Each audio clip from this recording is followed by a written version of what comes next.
G-կետ,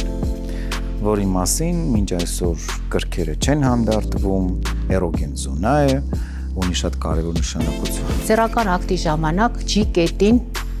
կարող են չհասնել տղամարդը, ոչ տղամարդը, եւ կնոջ մոտ հետեւաբար զգացողություններ չլինեն։ Ներարկում ենք G-կետում, որը բարձրացնում է այդ հատվածը եւ դրա շնորհիվ կանանց մոտ բարձրանում է զգացողությունը։ Անմիզապահություն բավականին ցավոտ խնդիր է, հատկապես խոսքը